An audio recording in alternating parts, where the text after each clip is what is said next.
마가복음 1장 35절부터 39절까지 말씀을 우리 한 절씩 교독하겠습니다. 제가 먼저 1절을 읽겠습니다.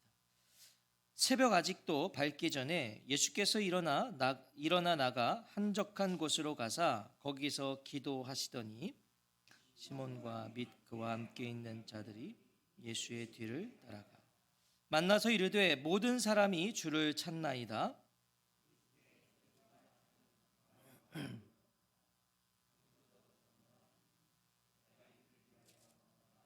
함께 읽겠습니다. 이에 온 갈릴리에 다니시며 그들의 여러 회당에서 전도하시고 또 귀신들을 내쫓으시더라. 아멘. 잠시 기도하겠습니다.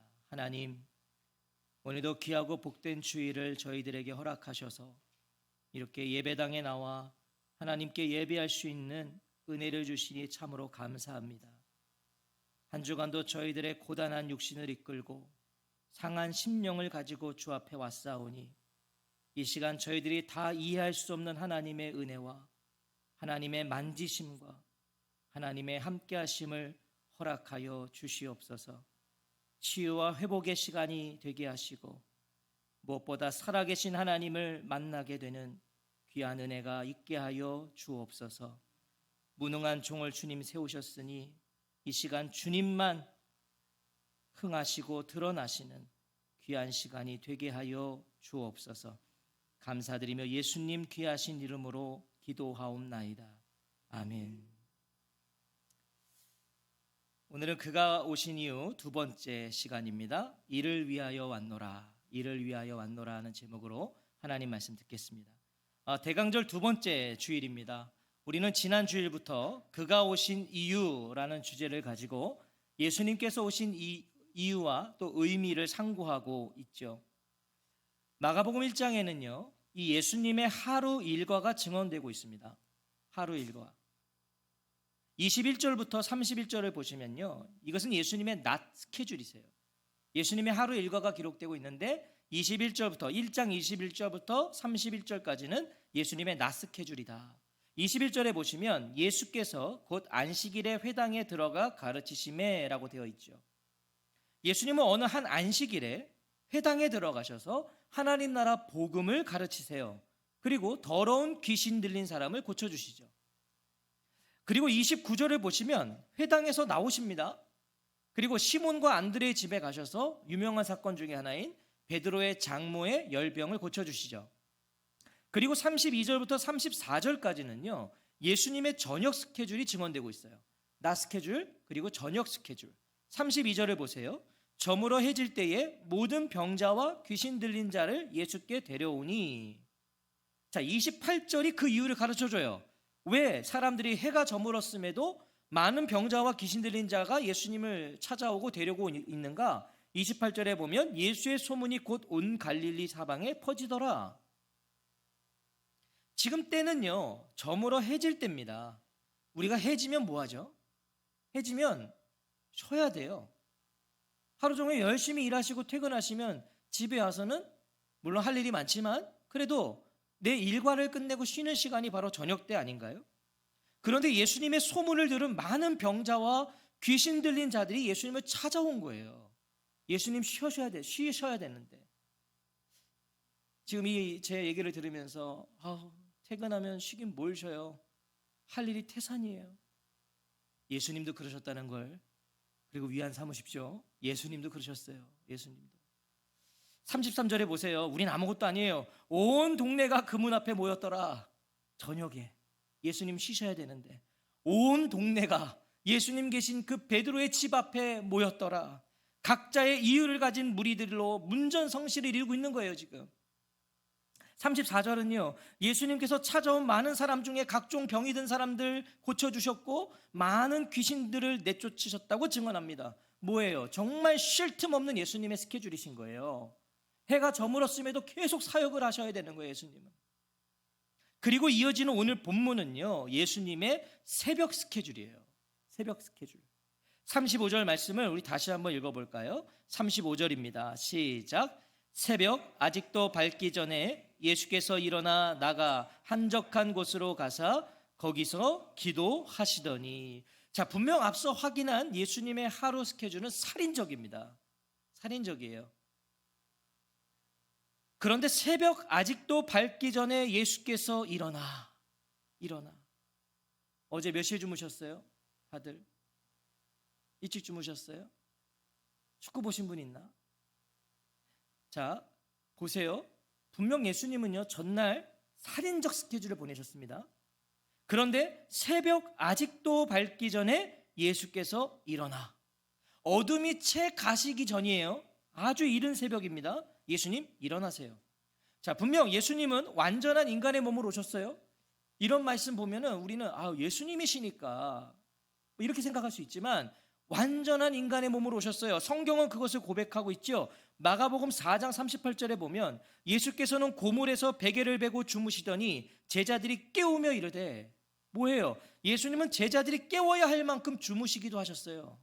깨워야 일어나실 정도로 주무셨고요. 요한복음 4장 6절에 보면 거기 또 야곱의 우물이 있더라. 예수께서 길 가시다가 피곤하여 우물 곁에 그대로 앉으시니 뭐라고 말씀해요? 피곤하여. 예수님은 피곤해서 우물 곁에 주저앉아 쉬기도 하셨단 말이죠.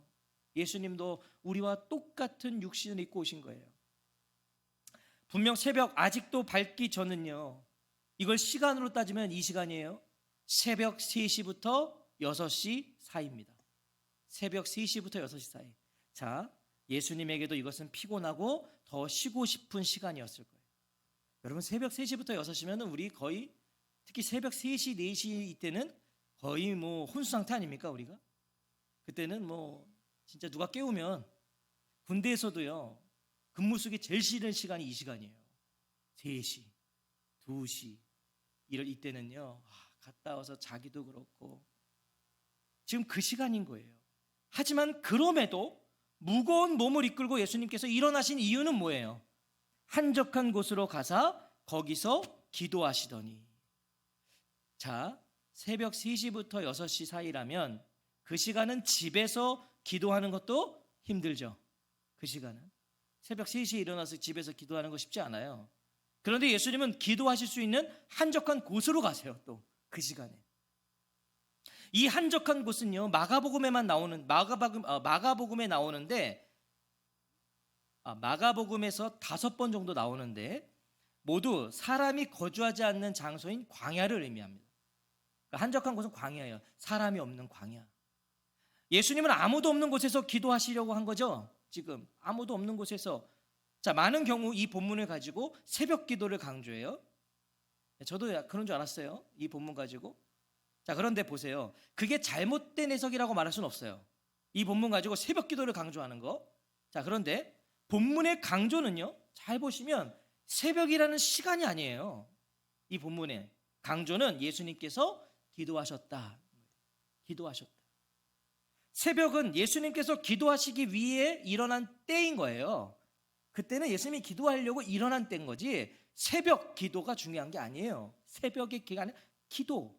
만약 본문을 가지고 새벽을 강조하려면, 자, 한적한 곳도 동일하게 강조되어야죠. 맞나요? 새벽이 강조되려면 한적한 곳도 강조돼야 돼요. 똑같이.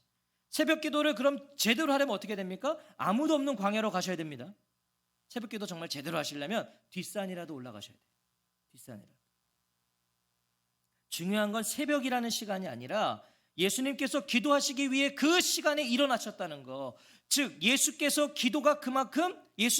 기도가 그만큼 중요한 것이었고 누구에게도 방해받지 않고 깊이 기도하셔야 했기 때문에 예수님은 자신의 스케줄 가운데 이른 새벽을 택하셨던 거예요. 예수님의 스케줄에서는 이 이른 새벽밖에 깊이 기도할 수가 없었던 거죠.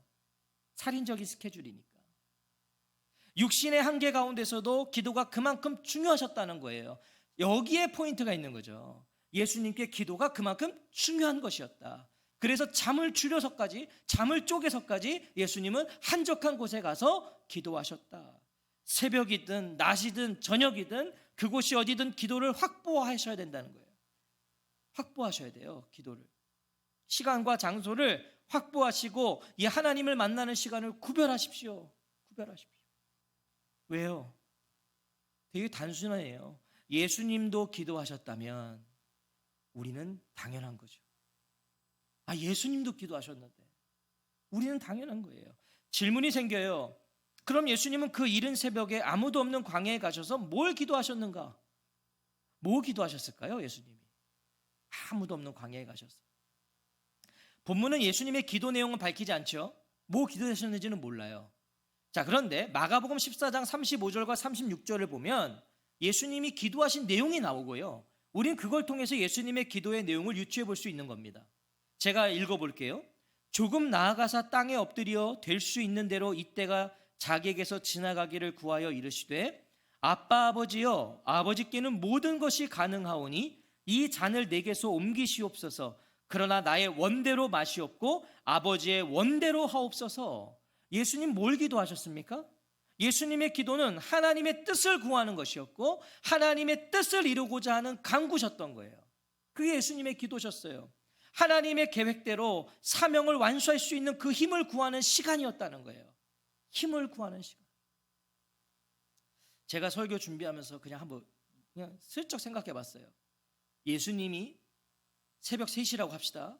새벽 3시에 아무도 없는 한적한 곳에 가셔서 하나님 앞에 깊이 기도하셨다. 자, 그럼 내가 그 시간에 기도한다는 걸 가정했을 때 오늘 내가 하나님 앞에 하고 있는 기도가 그렇게까지 하는 기도 가운데 그게 어울리나? 이 생각을 해봤어요. 오늘 내가 기도하는 게 그렇게까지 내가 일어나서 그곳에 가서 기도하는 그 상황과 내가 지금 기도하고 있는 이 제목들이 어울릴까? 새벽 3시에 아무도 없는 광야에 가셔서 예수님이 우리 자녀 좋은 대학 가게 해주세요. 우리 자녀 잘 나가게 해주세요. 이런 기도 하셨을까? 이게 어울릴까? 이런 생각이 그냥 문득 들었어요. 별로 어울리지 않을 것 같아요. 그 시간에 거기 가셔서 예수님이 그런 기도 하셨을까? 하나님의 계획대로 사명을 완수할 수 있는 힘을 구하셨어요. 오늘을 사는 우리 모두 피곤하죠. 지쳐 있어요. 쉽지 않거든요. 인생살이가 모두 피곤해요. 지쳐 있어요. 그래서 잠을 많이 자면 피로가 풀리시던가요? 잠을 많이 자면 피로가 사라지셨어요? 놀면 좀 피로가 해결되시던가요? 저는 놀면 더 힘들던데, 더 피곤하고. 하여튼 좀 설교 준비하기 전에 좀 쉬라 그래서 한번 놀고 오잖아요. 설교 준비가 더 안 돼요. 더 힘들어요. 몸이 힘들고. 자, 보세요. 우리의 힘이 하나님이시라면, 우리 그렇게 고백한다면, 오늘 나의 힘이 하나님이시라고 고백한다면 살아갈 힘은 당연히 하나님께 얻어야 돼요. 피곤하고 지칠 때, 힘이 필요할 때 자면 힘이 생기는 게 아니라, 쉬면 힘이 생기는 게 아니라 하나님께 힘을 얻어야 돼요. 하나님께. 기도가 우리의 힘이에요. 기도가 생명의 맥박이에요. 하나님께 연결된 생명선이라는 걸 기억하시기 바라요. 그런 경험들을 해보셔야 되고 하셔야 돼요. 저도요, 그런 경험들을 하게 되더라고요. 저는 개인적으로 금요예배를 정말 사랑하는 목사예요. 다 없애라 그러면 저 금요예배는 안 없앨 거예요. 왜냐하면 그때 그래도 기도할 때 힘을 얻더라고요. 저도 거기 힘이 생기더라고요. 지칠 때 기도하면 힘을 주시더라고요. 이해할 수 없는 거거든요. 이해가 안 돼요. 근데 힘이 생기더라고요. 바로 그거예요. 36절은요, 이렇게 기도 중이신 예수님을 찾아 나선 제자들을 증언하고 있어요. 예수님 기도 중이세요. 그래서 제자들이 그 예수님을 찾아가요. 36절에 보시면 시몬과 및 그와 함께 있는 자들이 예수의 뒤를 따라가. 자, 왜 갑자기 잠을 자던 제자들이 일어나서 예수님을 찾았을까요? 잠을 자던 제자들이. 전날 저녁 상황을 보면 우리는 그 이유를 알 수 있어요. 전날 저녁 상황 32절과 33절을 보세요. 저물어 해질 때에 모든 병자와 귀신 들린 자를 예수께 데려오니 온 동네가 그 문 앞에 모였더라. 자, 당연히 아침부터 베드로의 집 앞은 인산인해를 이루었겠죠. 전날에 막 밀려들었잖아요. 날이 밝으니까 새벽부터 벌써 막 밀려드는 거예요. 어쩌면 제자들은 몰려든 인파 소리에 잠을 깼는지도 몰라요. 막 웅성웅성 거리니까 집 밖에서. 그때 깬 거예요. 제자들은 자고 있다가 시끄러워 깬 겁니다. 그러니까 급하게 예수님을 찾아 나선 거예요. 왜요? 깨서 봤더니 예수님 없거든요. 지금 집안에 예수님이 안 계세요. 그런데 36절은요, 이런 제자들의 행동을 부정적으로 표현합니다. 예수님이 안 계셔서 예수님을 찾아갔는데 이걸 부정적으로 표현해요. 예수의 뒤를 따라가라고 돼 있죠. 예수의 뒤를 따라가.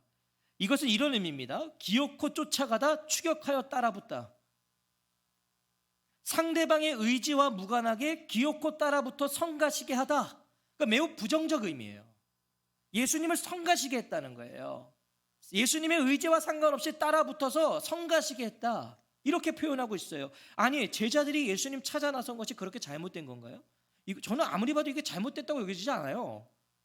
생각해 보십시오. 지금 베드로의 집 앞을 메운 무리들은요, 제자들 만나러 온 거 아닙니다. 예수님 만나러 왔어요. 다 예수님 만나러. 각자의 피로를 들고 예수님 만나러 온 사람들이에요. 자, 그런데 제자들의 행동이 부정적이다. 예수님 만나러 온 사람들 때문에 예수님을 찾아갔는데 그게 왜 부정적입니까? 37절이 그 이유를 가르쳐 주죠. 만나서 이르되 모든 사람이 주를 찾나이다. 제자들의 행동이 부정적이었다라고 표현하고 있어요. 그러면 지금 이 제자들의 모든 사람이 주를 찾나이다는 이런 뉘앙스인 거예요. 제가 말해볼까요? 아니, 예수님, 이 시간까지 여기서 뭐 하시는 겁니까? 아직까지 기도하고 계시면 어쩌십니까? 지금 모든 사람이 주를 찾고 난립니다. 어서 가십시오. 이런 뉘앙스인 거예요. 모두가 주를 찾는다가 이런 뉘앙스였던 거예요. 주님, 지금 기도할 때가 아닙니다. 다 주님 찾고 난리 났어요. 빨리 가세요. 이런 제자들의 모습은 지금 기도하고 계셨던 예수님의 모습과 매우 대조적이죠. 자, 바라보고 추구하는 바가 전혀 다르다는 걸 알 수 있어요. 제자들이 바라보는 것과 예수님 바라보는 게 달랐고, 제자들이 추구하는 것과 예수님 추구하는 게 너무 달랐다는 거예요. 제자들은요, 밀려드는 사람들 보면 뭐예요? 흥이 난 거예요. 지금 신난 겁니다. 제자들이 이야 막 밀려 들어오니까요. 예수님의 인기가 높아지는 게 좋았던 거예요. 제자들은. 예수님의 인기는 곧 제자된 자신들의 성공 보장이었거든요. 예수님이 인기 많으면 자기들은 그냥 올라가는 거잖아요. 성공 보장이었어요. 그러니까 어서 가서 이 사람들의 열렬한 호응에 응해 주시라는 거예요. 예수님, 지금 기도할 때가 아니라 물 들어올 때 놓으십시오. 지금 그 얘기하고 있는 거예요. 예수님은 하나님의 뜻을 위해 지금 몸부림치며 기도하고 계시는데, 하나님의 뜻을 이루기 위해서 힘을 얻기 위해 몸부림치며 기도하고 계시는데, 제자들은 예수님의 인기에만 정신이 팔려 있는 거예요. 그리고 그것은 곧 자신들의 인기였죠. 자신들의 위치였죠. 거기에 혈안이 되어 있던 거죠. 오늘 저와 성도님들은 어떠신가요? 우리의 관심과 기대는 무엇이죠? 오늘 우리의 관심과 기대는 무엇이에요? 나의 인생을 통해 하나님의 뜻이 이루어지기를 기대하고 계신가요? 아니면 하나님이 내 뜻을 행하실 것을 기대하시나요? 하나님의 뜻이 이루어지기를 기대하세요? 내 뜻을 하나님이 행하시기를 기대하세요? 오늘 우리의 기도와 바라봄과 원함이 그것을 말해주고 있는 겁니다. 오늘 나의 기도를 한번 점검해 보세요. 나의 원함들을 한번 돌아보세요. 그러면 우리는 하나님의 뜻을 이루기를 원하고 있는지, 하나님이 내 뜻을 이루고 있는지를 발견할 수 있어요. 기도 중이셨음에도 예수님은 이렇게 버릇없는 제자들의 요구에 반응해 주세요. 저는 여기서 제자들을 향한 예수님의 사랑을 발견했어요. 예수님의 사랑이에요. 기도를 방해한 제자들을 나무라지 않으세요. 나무라지 않으세요. 예수님 오죽하면 아무도 없는 곳에 가서 기도하셨겠어요.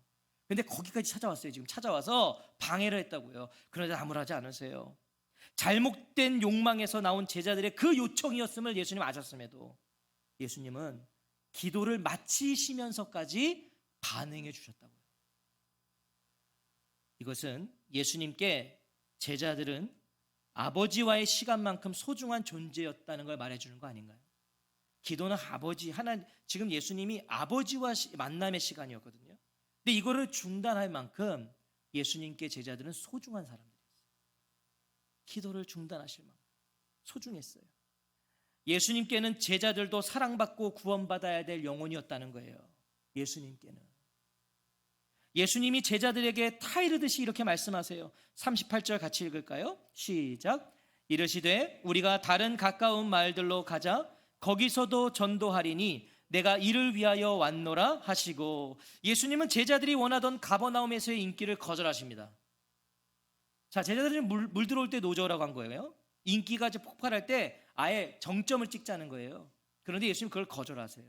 예수님께서 가버나움에서의 사역을 거절하신 것을 보면 당시 베드로의 집 앞을 가득 채웠던 이 무리들의 대부분이 호기심만 가득했던 관람객과 구경꾼들이었다는 걸 말해주는 거예요. 예수님 그게 싫으신 거예요. 구경꾼들만 가득 왔던 거예요. 예수님은 가버나움에 슈퍼스타가 되기 위해 오시지 않았기 때문에 거부하시면서 대신 뭐라고 하시죠? 가까운 마을들로 여행을 떠나자고 하십니다.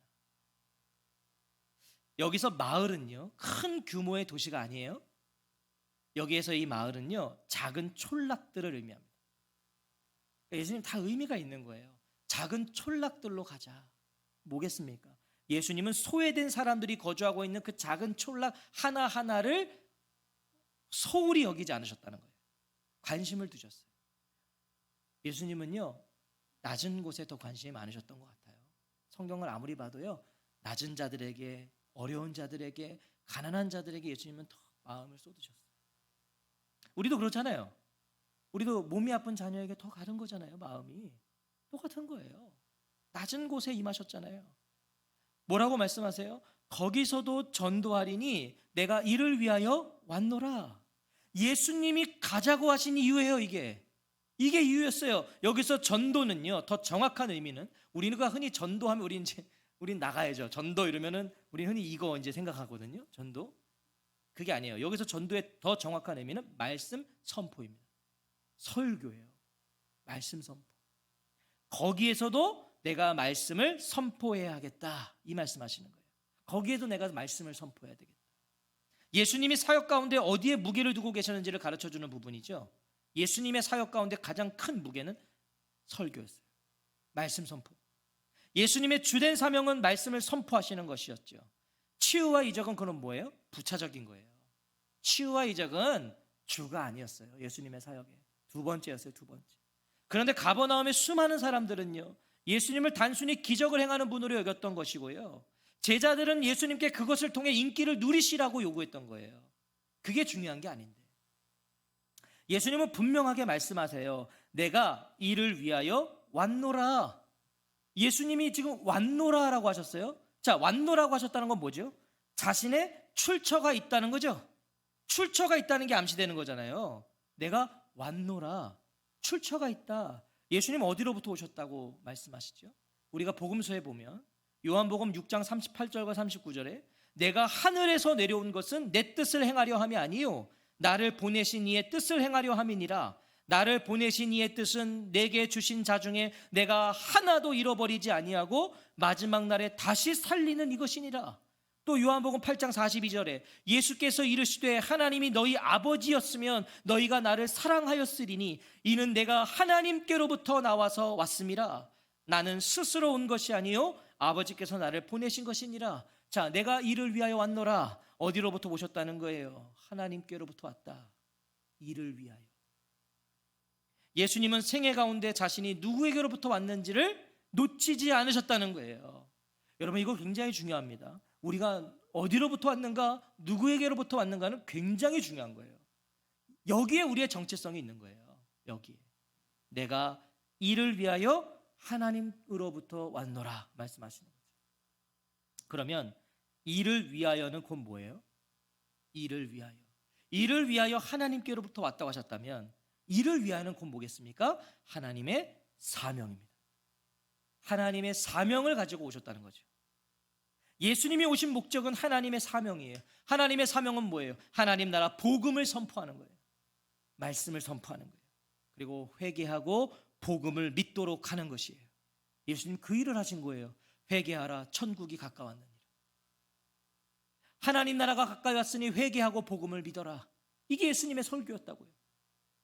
그것을 위해서 오셨어요. 그리하여 내게 주신 자 중에 내가 하나도 잃어버리지 아니하고 마지막 날에 다시 살리는 이것이니라. 이게 예수님의 사명이세요. 이게 39절은 그 이후 몇 주간에 걸친 갈릴리 전도 여행을 한 줄로 요약하고 있어요. 예수님께서 이를 위해 왔다라고 하시고 온 갈릴리를 돌아다니면서 전도 여행을 하셨는데 그냥 한 줄로 요약된 거죠. 이에 온 갈릴리에 다니시며 그들의 여러 회당에서 전도하시고 또 귀신들을 내쫓으시더라. 예수님은 말씀을 선포하시기 위해 온 갈릴리를 다니세요. 그리고 뭐 하셨어요? 귀신들을 내쫓으시더라. 자, 순서를 잘 보셔야 돼요. 순서를. 여러 회당을 두루 찾아가셔서 말씀을 전하고 귀신을 내쫓으셨다. 순서가 있어요. 말씀을 전하는 게 먼저였어요.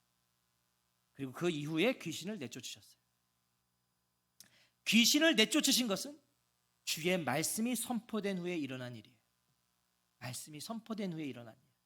주의 말씀이 선포되면 어둠의 권세는 떠나가요. 주의 말씀이 선포되면 어둠의 권세는 떠나가요. 오직 주님의 말씀만이 하나님의 주되심을 거부하고 우리를 자기 아래 복종시키려는 어둠의 권세를 물리치는 거예요. 여러분, 사단은요, 지금도 우리를 다스리려고 하는 거예요. 통제하려고 하는 거예요. 그래서 계속 건드리는 거예요. 하나님께 나아가려고 그러면 건드리는 거예요. 하나님 앞에 좀 서려고 그러면 건드리는 거예요. 왜? 그게 사단은 죽기보다 싫거든요. 나에게 복종해야 되는 거예요. 사단은 넌 나에게 복종하고 내 휘둘려 살라는 거예요. 끊임없이 싸우는 거죠. 오직 하나님의 말씀만이 그 어둠의 권세를 물리치는 거예요. 하나님의 말씀, 하나님의 나라를 이루시는 거예요. 오직 하나님의 말씀만. 예수님은 하나님으로부터 하나님의 뜻과 계획을 가지고 오셨습니다. 예수님이 오신 이유는 하나님의 뜻을 이루시는 거예요. 그래서 오셨어요. 그리고 그 하나님의 뜻은 어둠의 권세 아래 복종하며 살아갈 우리가, 세상의 인기와 평가와 가치와 방식에 속박되어 살아갈 우리가 하나님 나라, 하나님의 다스림과 통치 속에 살아가는 거, 세상의 인기와 평가와 가치와 방식으로 우리가 누구인지를 발견하는 게 아니라 하나님으로 우리가 누구인지, 하나님으로 우리가 어떤 존재인지를 발견하는 거, 이것이 하나님의 뜻이었다. 그것이 하나님의 뜻이었어요. 예수님은 이를 위하여 왔노라 말씀하세요. 바로 이 예수님의 사명은 곧 그리스도인들의 사명이죠. 우리의 사명이에요. 예수님의 사명은. 예수님 분명 제자들에게 말씀하시잖아요. 우리가 다른 가까운 마을들로 가자. 여러분, 예수님의 사명이 제자들의 사명이었다는 거예요. 같이 가시잖아요. 가자. 같이 가자. 그리스도인은요, 예수님이 하신 일을 하는 자입니다. 예수님이 하신 일을 하는 게 그리스도인이에요. 그래서 말씀을 준비하면서 이런 생각을 해봤어요. 오늘 누가 정말 말씀을 들어야 할 자인가? 그 예수님 하신 일이니까, 그리스도인은 그 일을 하는 거니까 오늘 그럼 정말 말씀을 들어야 할 자 누군지, 누가 전도 대상인지를 본문을 통해 제가 한번 생각해 봤어요. 누굴까? 그러다가 본문 안에서 예수님의 1차적인 전도 대상이 제자들이었다는 묵상이 되었어요. 오늘 본문 안에서 예수님의 1차적인 전도 대상은 제자들이었구나. 제자들을 보세요.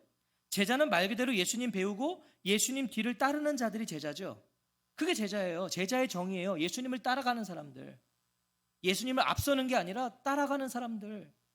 하지만 36절에서 증언되고 있는 제자들의 이 따름, 제자들이 따르고 있는데 그 따름은 오직 자신들의 뜻을 요구하는 따름이었죠. 뒤따라가서 한다는 얘기가 주님 뭐 하고 있습니까? 빨리 가십시오, 이거였잖아요. 자신들의 요구, 뜻을 요구하는 뜻이 따름이었단 말이에요. 제자들은. 그들은 분명 예수님이 어디에 계신지를 알고 있었어요. 오늘 본문이 그걸 가르쳐 주잖아요. 자, 이거 굉장히 의미가 있습니다. 집안에 계시지 않는 예수님을요, 곧바로 찾아갔단 말이에요. 제자들이. 이 말은 뭐예요? 예수님이 늘 그곳에서 기도하셨다는 것이죠. 그리고 제자들이 예수님의 기도 장소를 알고 있었다는 거예요. 그러니까 제자들은 예수님이 없으실 때는 늘 그곳에서 기도하고 계셨다, 알고 있었다. 곧장 찾아가잖아요. 곧장. 예수님은요, 늘 그렇게 몸소 기도하심으로 제자들에게 사역보다 중요한 것이 뭔지, 사람들의 반응과 인기보다 더 중요한 게 뭔지를 보이셨단 말이에요. 제자들한테. 사역하시기 전에 늘 기도하시는 그 모습, 이런 사람들의 인기보다 더 중요한 게 있다는 걸 기도하는 모습으로 보여주신 거라고요. 늘 보여주셨다고요. 하나님의 뜻과 계획을 구하는 거, 하나님의 사명을 기억하고 그 일을 위한 힘을 구하는 게 그 무엇보다 중요하다는 것을 예수님은 삶으로 가르쳐주고 계셨다는 거잖아요. 제자들에게. 기도해가 아니라 본인이 기도하셨어요. 하나님 나라 복음을, 말씀을 전하시기 위해 왔다고 직접 제자들에게 가르쳐 주셨잖아요. 내가 왜 왔다고요? 거기서도 전도하리니 내가 이를 위해 왔어. 이거 누구한테 말씀하신 거예요? 제자들한테. 제자들한테 말씀하시는 거예요. 그리고 그 사명의 현장에 어떻게 말씀하세요? 우리가 다른 가까운 마을들로 가자. 다 가르쳐 주셨어요. 제자들한테. 뭐가 중요한 건지, 내가 왜 왔는지, 그리고 그 일에 너희들도 함께 가자. 예수님은 온 갈릴리에 다니시며 제자들에게도 끊임없이 전도하고 계셨던 거예요. 얘네들 데리고 다니면서 얘네들 전도하고 계신 거예요. 얘네들을. 예수님은 하나님께 가장 집중할 수 있는 시간과 장소에 가셔서 기도하는 삶으로 철저한 하나님의 중심의 삶, 하나님 중심의 삶이 뭔지, 하나님께 의존된 삶이 뭔지를 가르쳐 주신 거예요. 기도하시는 그 모습을 통해서 끊임없이 말씀의 현장에 제자들을 데리고 다니시면서 하나님의 사명이 뭔지를 가르쳐 주신 거예요. 얘들아, 하나님의 사명은 이런 거야. 얘들아, 우리는 이 땅을 이렇게 사는 거야. 얘들아, 하나님 중심으로 하나님 의존하며 사는 거야. 이걸 예수님은 끊임없이 가르쳐 주신 거예요. 제자들에게. 이렇게 사는 거야. 이렇게 하나님 의존하며 사는 거야. 사랑하는 성도 여러분, 예수님이 이 땅에 왜 오셨습니까? 이를 위하여 왔노라고 하시잖아요. 이를 위하여 왔노라. 예수님은요, 나를 전도하러 오신 거예요. 저는 오늘 말씀의 결론이 거기 있다고 봐요. 나를 전도하러 오셨어요. 예수님. 나에게 말씀을 선포하러 오셨어요. 우리 각자의 우선된 전도 대상자는 그래서 우리 자신인 거예요. 여러분, 이 말을 한번 깊이 생각해 보세요. 나의 전도 대상자는 나다. 여러분, 저는 저를 전도해야 되겠더라고요. 제 영혼을, 제 자신을. 아무리 봐도 전 전도 대상자예요. 하나님 앞에. 복음을 들어야 될 자는 성도님들이 아니라 저예요. 제가 하나님 말씀 들어야 돼요. 제가 그 말씀 듣고 순종해야 될 자였더라고요. 제가 주님 앞에 날마다 돌아와야 될 죄인이더라고요. 제가 전도 대상자. 내 영혼이. 내가 가장 시급하고 중요한 전도 대상자예요. 나보다 시급한 전도 대상자는 없어요. 내가 주 앞에 먼저 온전히 돌아와야 돼요. 그래야 다른 누군가를 돌이킬 거 아닙니까? 이 일을 위해 오신 예수님을 깊이 생각하며 그 어느 때보다 말씀에 귀 기울이고 주의 말씀에 비추어 한 해를 돌아보는 대강절 되시기를 주의 이름으로 축원합니다. 예수님 말씀하십니다. 이를 위하여 왔어. 뭘 위해서요? 예수님은 나를 전도하기 위해 오셨어요. 이 한 주간도요, 이거 계속 묵상해 보세요.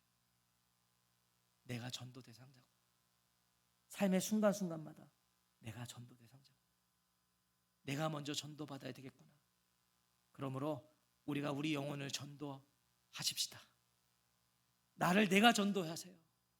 내 의지와 내 육신의 한계와 이 모든 걸 내 의지와 영적인 힘으로 이겨서 나를 전도하세요.